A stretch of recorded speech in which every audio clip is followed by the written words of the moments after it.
Elocution, പിന്നെ mimicry, short story, tennis. ഓ, എത്രയായത്? കുറെ ഉണ്ട്. Overall championship. ആരായിരുന്നു പ്രൈസ് ഡിസ്ട്രിബ്യൂഷൻ? ഹരികൃഷ്ണൻ. ആ സിനിമാക്കാരനോ? ആ, ദി ഫേമസ്. വിമൻസ് കോളേജിലേക്ക് വിളിക്കാൻ പറ്റിയ ഒരാള്. എന്താ അതി കുഴപ്പം? കുട്ടികളുടെ യുനാനിമസ് ഡിസിഷൻ ആയിരുന്നു പുള്ളിയെ തന്നെ കൊണ്ടുവരണമെന്ന്. ഞാനും ലലിയും കിടന്ന് എന്ത് പാടുപെട്ടെന്നോ പുള്ളി ഒരു അരമണിക്കൂറൊന്ന് കിട്ടാൻ. അപ്പോ അങ്ങേര് മാത്രം പറഞ്ഞിട്ട് കാര്യമില്ല, നിങ്ങളെയാ പറയേണ്ടത്. കേട്ടിട്ടുണ്ട് അയാളെ പറ്റി. അമ്മ ഇതെന്താ ആരെങ്കിലും എന്തെങ്കിലുമൊക്കെ പറയുന്നത് കേട്ട് ഒരാളെ പറ്റി വെറുതെ കയറി ഒരു ജഡ്ജ്മെന്റ് പാസ്സാക്കുന്ന? അദ്ദേഹം എന്ത് ഡീസന്റ് ആയിട്ടാണെന്ന് അവിടെ ബിഹേവ് ചെയ്ത് പിള്ളേർക്കൊക്കെ ഭയങ്കര ഇഷ്ടമായി. He was great, handsome, elegant. എന്നെ പുള്ളിക്ക് ഭയങ്കര ഇഷ്ടമായി. ഡീറ്റെയിൽസ് ഒക്കെ ചോദിച്ചു. എന്നിട്ട് എല്ലാം പറഞ്ഞു. അമ്മയെ പറ്റി പറഞ്ഞു. എന്ത് പറഞ്ഞു? കണ്ടോ കണ്ടോ, അമ്മയുടെ പേടി കണ്ടോ? കണ്ടാ തോന്നും പുള്ളിക്കാരൻ ഇപ്പൊ അമ്മയുടെ ഫോൺ നമ്പർ തപ്പിപ്പിടിച്ച് വിളിച്ചു കളയെന്ന്. എന്തിനാ നീ ആവശ്യമില്ലാതെ മറ്റുള്ളവരോട് ഇതൊക്കെ പറയാൻ പോകുന്നത്? സ്ട്രേഞ്ചേഴ്സിനോട് എങ്ങനെ പെരുമാറണമെന്ന് ഇത്രയായിട്ടും അറിഞ്ഞുകൂടാ. അയ്യോ അമ്മേ, ഞാൻ ആർട്സ് ക്ലബിന്റെ സെക്രട്ടറിയാ. എന്ന് പറഞ്ഞു ഞാൻ എന്തോ ഭയങ്കര മണ്ടത്തരം കാണിച്ച മട്ടില്ല അമ്മയുടെ വർത്തമാനം. എന്റെ എത്രയോ നാളത്തെ ഒരു അംബീഷൻ ആയിരുന്നോ പുള്ളിയുമായിട്ടൊന്ന് സംസാരിക്കാന്നുള്ളത്.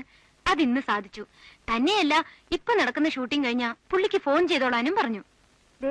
ഒരു കാര്യം ഞാൻ പറഞ്ഞേക്കാം, നടന്നത് നടന്നു. അയാൾക്ക് ഫോൺ ചെയ്യാനൊന്നും നിൽക്കണ്ട.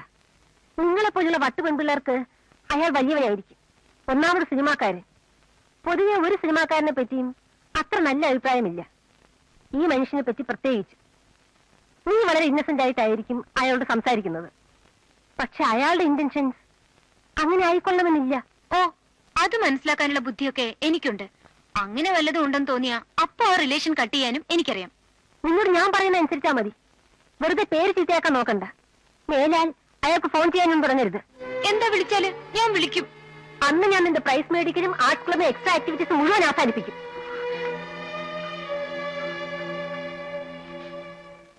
ഫിലിമിൽ ചാൻസ് വേണമെങ്കിൽ അത് നേരിട്ട് അങ്ങ് പറഞ്ഞാൽ മതി. നിങ്ങളെപ്പോലുള്ള പെമ്പിള്ളേർ ചാൻസ് ചോദിച്ചാൽ പുള്ളി പെട്ടെന്ന് തരും. സമയമാകുമ്പോ ഞാൻ ചോദിച്ചോളാം. പക്ഷെ അങ്ങേർക്ക് അതിന് ചില ചിട്ടകളൊക്കെ ഉണ്ട്. അതൊക്കെ അങ്ങ് നേരത്തെ കഴിച്ചു വെച്ചാൽ ഈ ചുറ്റിക്കളിയുടെയും ഫോൺ വിടെയും ഒന്നും ആവശ്യമില്ല. അത് ഞാൻ എങ്ങനെ സൗകര്യം വെച്ചാൽ അങ്ങനെ ചെയ്യാം. ആ, ഏതായാലും ഇപ്പൊ ഫോൺ ചെയ്യാൻ പോവാണല്ലോ, തെറ്റ് വെച്ചോ. പുള്ളി 3 തരം കുട്ടിയോട് അങ്ങോട്ട് ചെല്ലാൻ പറയും. പിന്നെ വേറെ യാതൊരു പണിയില്ലാതെ അവിടെ ഇങ്ങനെ ഇരിക്കുകയല്ലേ പെൺപിള്ളേരുടെ ഫോൺ വരുന്നു നോക്കി. കുട്ടി നോക്കിക്കോ, പുള്ളി ഡെഫിനറ്റ് ആയിട്ട് അങ്ങോട്ട് ക്ഷണിക്കും. എനിക്ക് കാണണമെന്ന് തോന്നിയാൽ ഞാൻ പോയി കാണുകയും ചെയ്യും. അതിനിപ്പോ എന്താ? പിടിച്ച് തിന്നോളെ. അത്രയല്ലേ ഉള്ളൂ. തിന്നു കഴിഞ്ഞാൽ എല്ല് ബാക്കി കാണുമല്ലോ. സാർ അതെല്ലാം കൂടി ഒന്ന് കളക്ട് ചെയ്ത് ഒരു കലത്തിലാക്കി കടലൊഴുക്കി കളഞ്ഞാ മതി. ആ, അത് ഞാൻ ഏറ്റു. പക്ഷെ നേരത്തെ അറിയിക്കണം എല്ല് ബാക്കിയാവുന്ന ദിവസം. ഓ,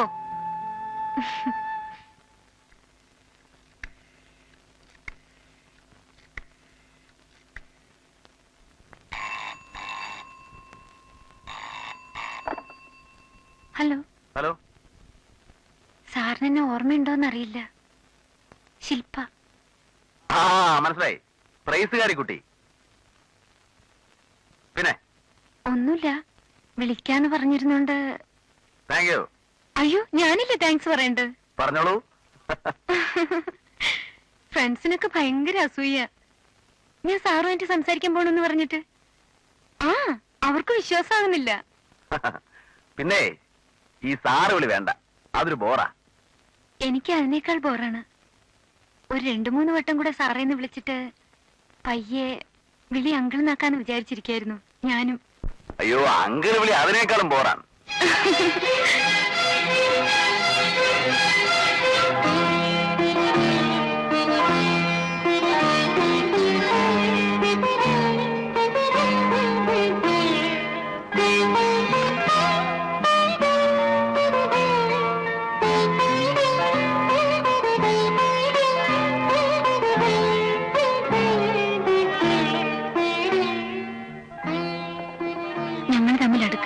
അധിക സമയം വേണ്ടി വന്നില്ല.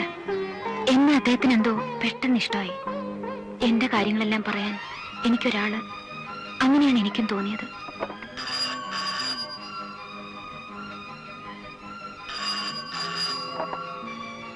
എന്നെ ഇടയ്ക്ക് അദ്ദേഹം ഇങ്ങോട്ട് വിളിച്ചു.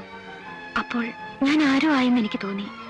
അങ്കിളിന്റെ പ്രോഗ്രാംസ് എല്ലാം എനിക്ക് കാണാപ്പാടമായി. ഇടയ്ക്ക് ഞങ്ങൾ വഴിയിൽ വെച്ച് കണ്ടു. എന്റെ പഠിത്തത്തെ പറ്റി അന്വേഷിച്ചു. ഉഴപ്പുന്നുണ്ടോന്ന് സംശയം തോന്നിയപ്പോ എന്നെ വഴക്കു പറഞ്ഞു. അങ്ങനെ അങ്ങനെ ആദ്യം ഉണ്ടായിരുന്ന കൊച്ചു പേടി പോലും എനിക്കില്ലാതെയായി. ഈശ്വരൻ സത്യമായിട്ട് ഒരിക്കൽ പോലും അങ്കിൾ എന്നോട് മര്യാദ വിട്ട് പെരുമാറിയിട്ടില്ല.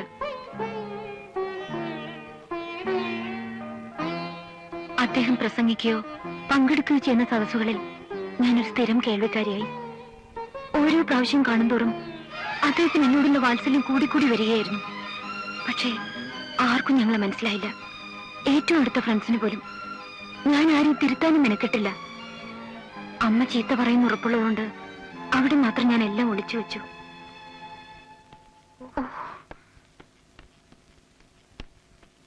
എങ്ങോട്ടാ? ടൗൺ ഹാളിൽ ഒരു ഫംഗ്ഷൻ ഉണ്ടമ്മേ, ഒരു ലിറ്റററി വൺ. ഫ്രണ്ട്സ് എല്ലാം അവിടെ വരും. കാലത്തെ പത്രത്തിൽ ഇന്നത്തെ സിറ്റി പ്രോഗ്രാമിന്റെ കോളം കണ്ടപ്പോഴേ വിചാരിച്ചു. കണ്ടോ, അമ്മയുടെ ഒരു കള്ളം നോക്കിയിട്ടെ. ഇതൊന്നും ശരിയല്ലമ്മേ, കൂടെ നിന്നുകൊണ്ടുള്ള ഒരുതരം സ്പൈയിങ്. ആ മനുഷ്യന്റെ ഏതോ ബുക്കിന്റെ റിലീസ് ഫംഗ്ഷൻ അല്ലേ? നീ പോവണ്ട. എന്താ പോയാല്? തിരിച്ചു ചോദിക്കണ്ട. പോവണ്ടെന്ന് പറഞ്ഞാൽ പോവണ്ട. ഞാൻ ചെല്ലൂന്ന് പറഞ്ഞിട്ടുണ്ട്. ആരോട്? ആരോടെന്ന്? എന്റെ ഫ്രണ്ട്സിനോട്. നീ ചെല്ലുമെന്ന് അയാളോട് പറഞ്ഞിട്ടുണ്ടോ? പറഞ്ഞിട്ടുണ്ടോ എന്ന്? ഉണ്ട്. ഓ, അപ്പൊ കോണ്ടാക്ട് മുറിഞ്ഞിട്ടില്ല. നശിക്കേണ്ടത് തീരുമാനിച്ചിറങ്ങിയിരിക്കുക. ഞാൻ നശിച്ചിട്ടൊന്നുമില്ല, നശിക്കുകയില്ല. വർത്തമാനം മതിയമാവുന്നു. അമ്മ എന്ത് പറഞ്ഞാൽ ഇന്ന് ഞാൻ അവിടെ പോവും. എങ്കിലും ഒരു മിനിറ്റ് നിൽക്ക്. ഞാനും നിന്റെ കൂടെ വരുന്നുണ്ട്. എനിക്ക് ആ മനുഷ്യനോട് 2 വാക്ക് പറയണമെന്നുണ്ട്. പബ്ലിക്കായിട്ട് ചീത്ത കേട്ടാല് ഈ വർഗമൊക്കെ പഠിക്കൂ. വന്നോളൂ. നേരിട്ട് സംസാരിക്കുമ്പോഴേ അമ്മയ്ക്ക് അദ്ദേഹം ആരാണെന്ന് എന്താണെന്ന് മനസ്സിലാവൂ. ഈ നൂറ്റാണ്ടിന്റെ കല, ഈ നൂറ്റാണ്ടിന്റെ മാധ്യമം എന്നൊക്കെ ചലച്ചിത്രത്തെ പറ്റി പലപ്പോഴും പരാമർശിച്ച് കേൾക്കാറുണ്ട്. എന്തോ അറിവ് കുറവ് കൊണ്ടായിരിക്കാം ചലച്ചിത്രത്തെ ഇതര കലകളുമായി തുലനം ചെയ്ത് കാണാൻ ഈ ഉള്ളവന് സാധിക്കാറില്ല. ഞാൻ സിനിമ കാണാറുമില്ല. സാധാരണയായി സിനിമാ ലോകത്തിലേക്ക് ഒരു എഴുത്തുകാരൻ പ്രവേശിക്കുന്നതോടെ പിന്നെ അങ്ങോട്ട് സാഹിത്യത്തിന് ആ എഴുത്തുകാരൻ നഷ്ടമായി എന്ന് കണക്ക് കൂട്ടിക്കൊണ്ടാൽ മതി. ഉദാഹരണങ്ങൾ അനവധിയുണ്ട്.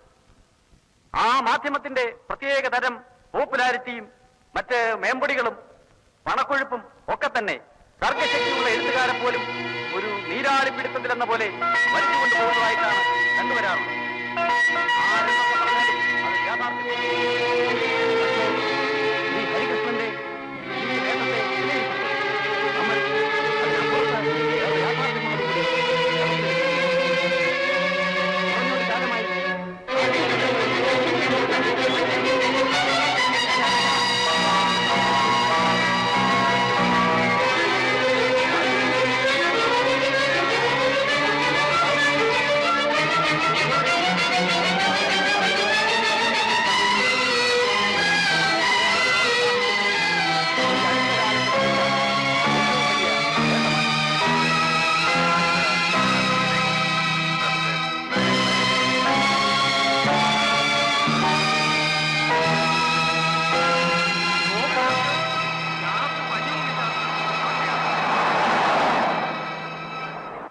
ഇവറ്റയൊക്കെ കള്ളു കുടിച്ച് തോന്നിയാസം കാണിക്കുന്ന കാണാനായിട്ട് നിന്റെ പോലെ കുറെ എണ്ണം.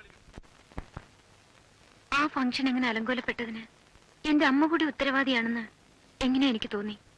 അതൊന്നുമല്ല, തലവേദനയായിരുന്നെന്ന് പറഞ്ഞ് അങ്കിൾ ഒഴിഞ്ഞു. എങ്കിലും ഞാൻ അദ്ദേഹത്തെ വിളിച്ച് മാപ്പ് പറഞ്ഞു. എനിക്ക് വാശിയായിരുന്നു എല്ലാവരോടും. പിന്നീട് വിളിച്ചപ്പോ പലപ്പോഴും അദ്ദേഹത്തെ ഫോണിൽ കിട്ടിയില്ല.